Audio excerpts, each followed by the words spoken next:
ठीक है, मैं ऐसे ही रह लूंगा।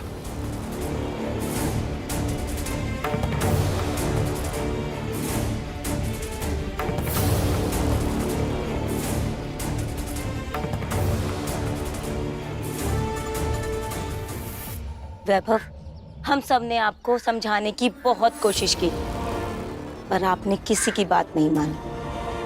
और आज तो हद हो गई देवर जी। आपने अपने पिता समान भाई का इतना अपमान किया, वो भी पूरे समाज के सामने। हमने हमेशा आपको अपने बच्चे की तरह पाला है, पर आज हमारे बीच के सारे रिश्ते खत्म हो गए।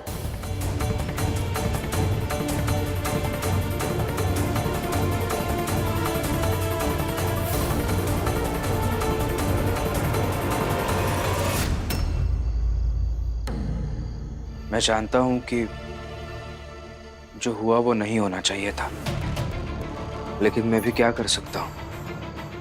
परिस्थिति ऐसी निर्माण हो गई थी कि दोस्ती को मना नहीं कर पाया।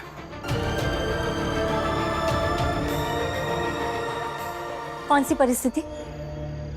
हम सब तो वही थे। ऐसी कौन सी परिस्थिति उत्पन्न हो गई कि तुम्हें उससे दोस्ती करनी पड़ी और तुम्हारे बाबा उसके भी बाबा बन गए? क्या है ना, एक दूसरे जात का व्यक्ति मेरे साथ खड़ा हुआ और उसने ये नहीं कहा कि वो मेरी जात का बनेगा। अपनी जात का रहकर ही वो मेरा साथ देने वाला है।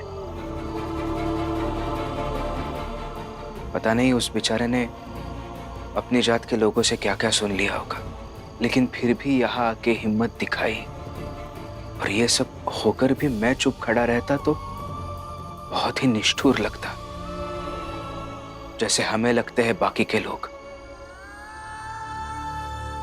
आवाज दे दे के थक जाते हैं हम, लेकिन फिर भी वो अपने दिल में और अपने घर में हमें जगह नहीं देते हैं।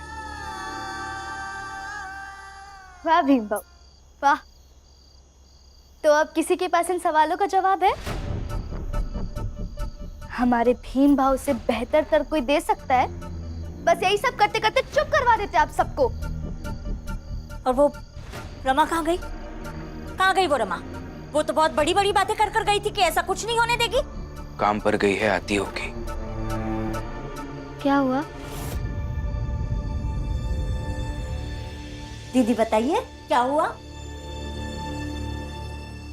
रमा, दरअसल वैभव देव जी को पता चल गया कि भीम ने ही उनको अस्पताल पहुंचाया था। तो यहाँ पर सबके सामने आके उन्होंने भीम को गले लगाया और उन्हें कुछ संकोच भी नहीं हुआ। और उन्होंने यहाँ पर आकर भीम के सामने दोस्ती का हाथ बढ़ाया और भीम ने भी उनकी दोस्ती स्वीकार ली। वैभव देव जी, मुझे आपकी दोस्ती मंजूर है। अब पूछो इससे ऐसा क्यों किया इसने? कहकर गई थी ना ऐसा कुछ नहीं होने दोगी। पूछो।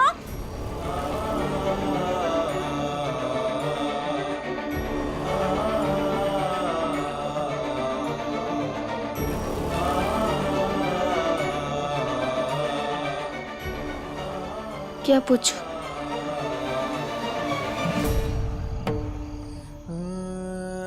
कोई यूं गले लगा लेता है तो दिल भर ही जाता है।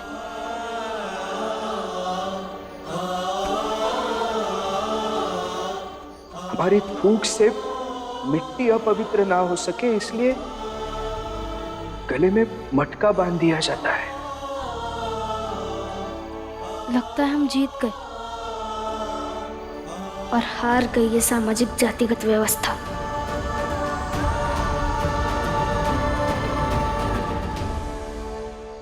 लो, अब इसका अलग शुरू हो गया। कभी कुछ बोलती है, कभी कुछ बोलती है। हाँ, मैंने पहले बोला था, लेकिन आज मेरी मालकिन ने मुझे गले लगाकर कहा कि मैं उनकी बेटी की तरह हूँ। क्या?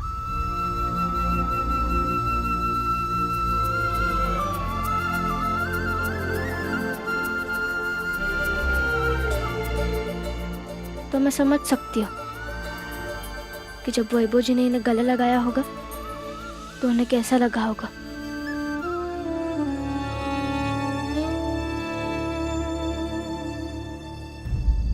मेरी मालकिन ने मुझसे कहा कि मैं अपनी आधी जायदाद तेरे नाम कर देती हूँ। क्या? तो तूने आधी जायदाद हड़प ली? बाबा की बहू और भीमराव की पत्नी हूँ, ऐसा सोचना भी मेरे लिए पाप है।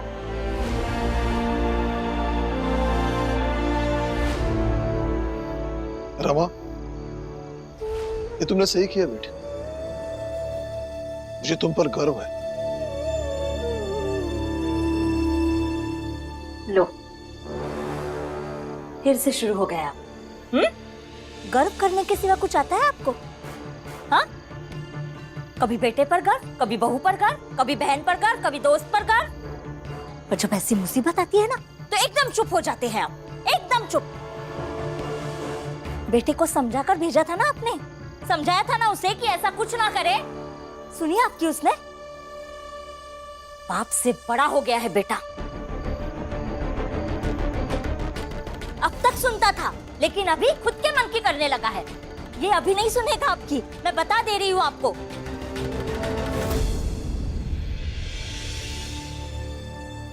भीम, भीम,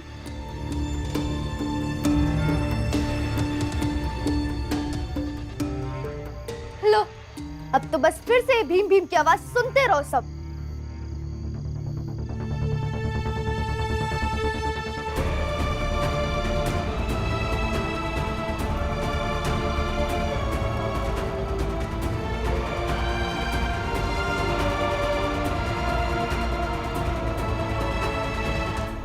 पता चला मुझे, इस लाइट को लगवाने में बहुत संघर्ष किया था तुमने, और मेरे भाव के लोगों ने ही इसे फोड़ दिया था। आज मैं इसे लगवा रहा हूँ अपने दोस्त के लिए, अपने भाव के लोगों से हुई गलतियों को सुधारने के लिए।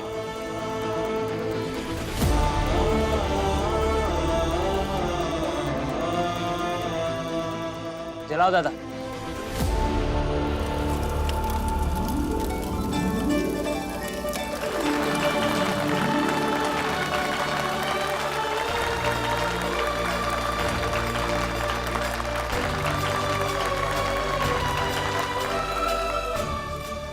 आजा भीम, साथ बैठ के पढ़ाई करते हैं। अपनी किताबें ले आ।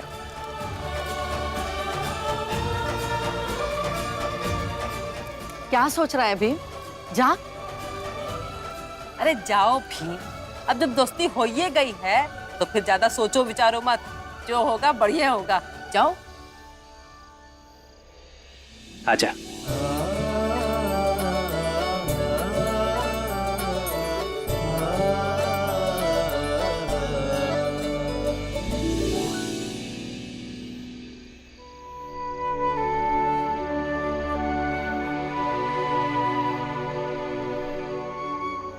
लीजिए। अच्छा,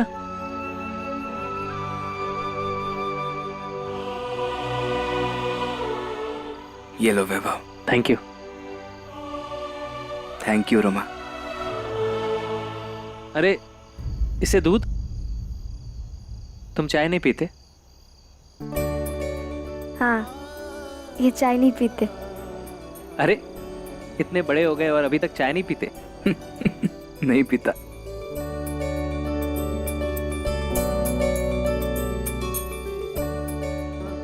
वाह रमा भाभी, बहुत अच्छी चाय है। Thank you. अब पढ़िए, मैं आती हूँ।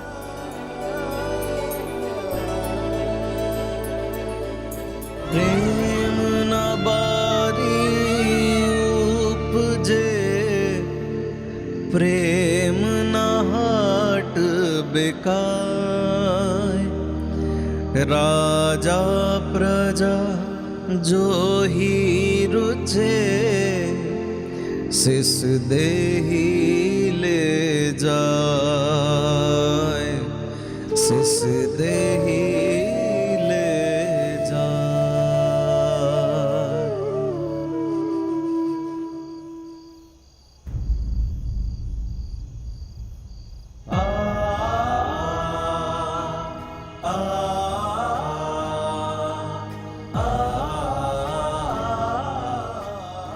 तो फिर काका मैं भीम के साथ हूँ। और भीम की लड़ाई मैं भी लड़ूंगा।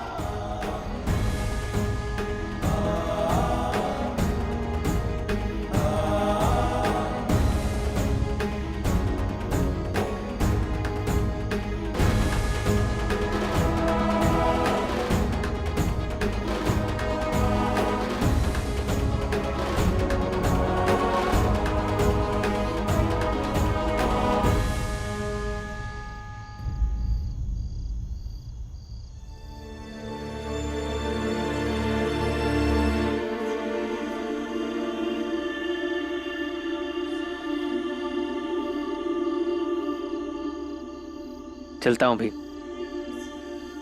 बाकी का कल पढ़ेंगे। ठीक है। Thank you.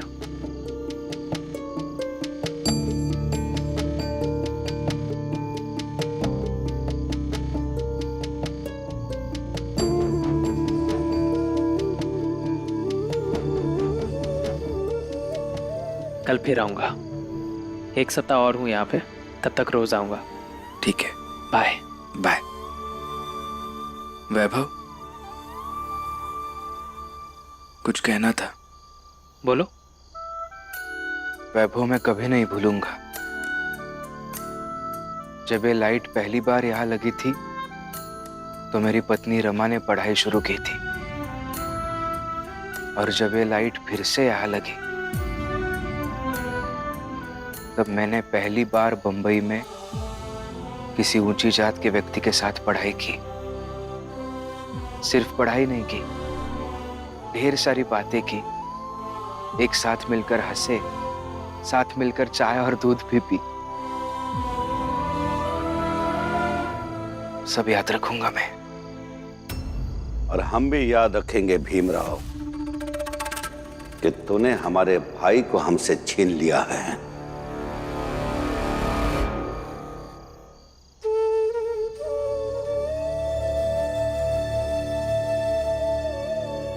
भीम, आज मैं बहुत खुश हूँ। अपने दोस्त के कुछ काम तो आया। इस लाइट को लगवाने में बहुत संघर्ष किया था तुमने, और मेरे भाव के लोगों ने ही इसे फोड़ दिया था। आज मैं इसे लगवा रहा हूं अपने दोस्त के लिए।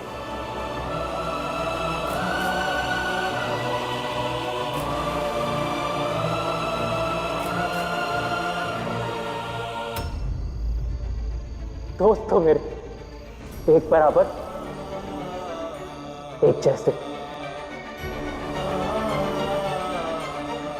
चलिए, खाना लगा देती हूँ, खाना खा लीजिए।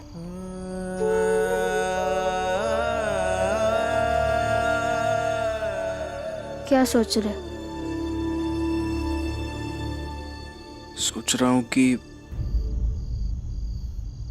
ध्रुव भी अभी बड़ा हो गया होगा ना।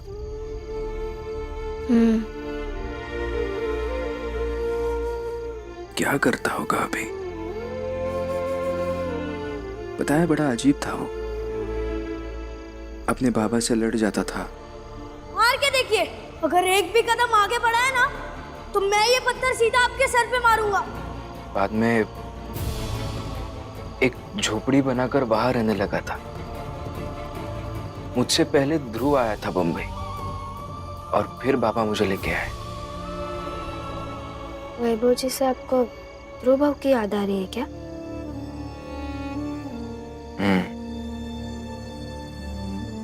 ऐसा तो एक बार सातारा जाके मिल लीजिए उनसे। नहीं, अभी नहीं जाऊंगा। अंबेडकर गुरु जी के मुताबिक मैं जब कुछ बन जाऊंगा ना रमा, तब जाऊंगा सातारा। ध्रुव से भी मिलूंगा और तुम्हें भी सातारा दिखाऊंगा। जरूर ले जाना।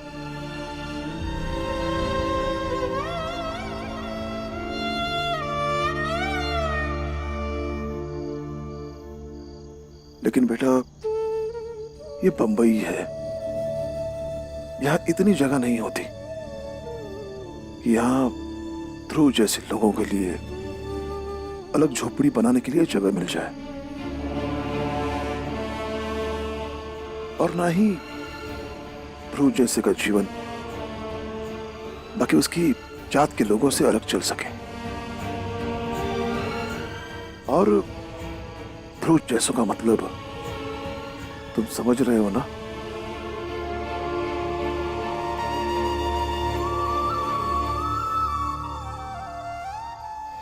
लेकिन बाबा, आप भी गवाह हैं। इन्होंने तो कभी भी खुद से वैभव जी के दोस्ती के लिए हाथ नहीं बढ़ाया। लेकिन दोस्ती तो हो गई ना। बाप हूं इसका।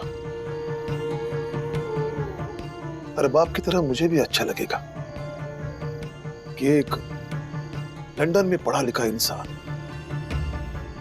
भीम के विचारों से, उसकी पढ़ाई से प्रभावित है।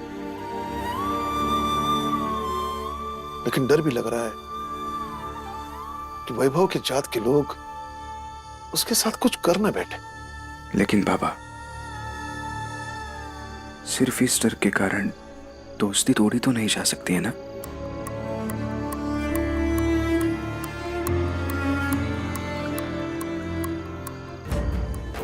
देखो बेटा, मैं ये नहीं कह रहा हूं कि तुम वैभव के दोस्त क्यों बने,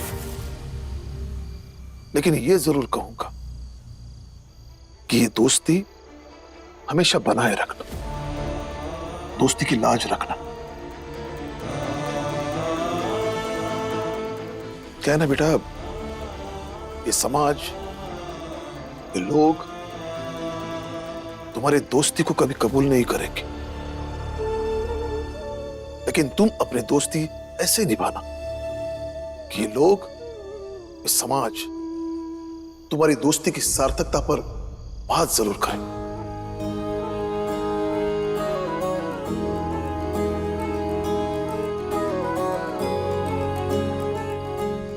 कोशिश करूंगा बाबा।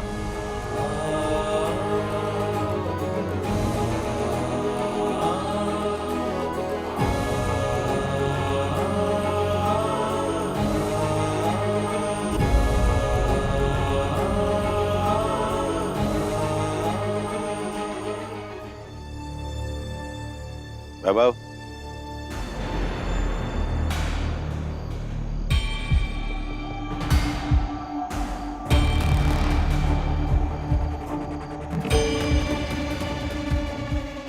तुम लोग जाओ।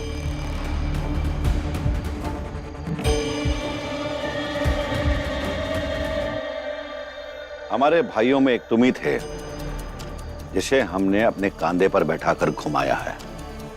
हमारे पूरे खानदान में तुम ही थे जो पढ़ाई करने में बहुत तेज थे, इसलिए तुम्हें पढ़ने के लिए आगे लंदन भेजा।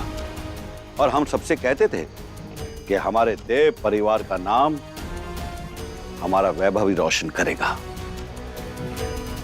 मगर तुमने क्या किया?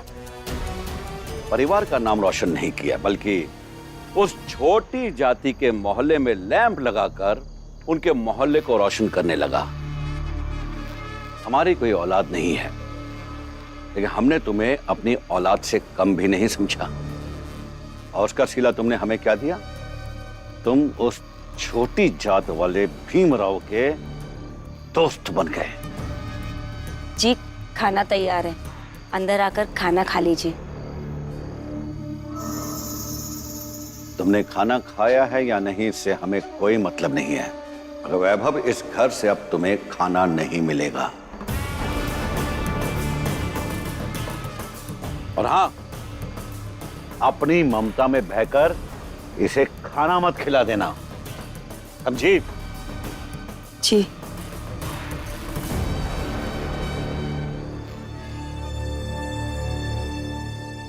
ऐसा करना सही है ना? वहाँ प्रचंड भी होंगे, ऊंची जात का मोहल्ला है, बेवजह तमाशा होगा। तमाशा तो हमेशा ही होता रहता है रमा, लेकिन आज मैं वैभव देव जी को भूखा नहीं सोने दे सकता हूँ। ये दोनों कहाँ जा रहे हैं इतनी रात को हाथ में खाने की थाली लिए? हैं?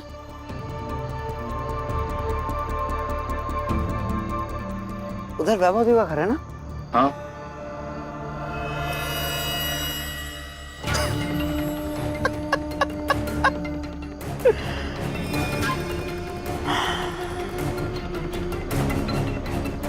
भीमराव, अगर बात यही है तो तमाशा यहीं से शुरू हो जाएगा।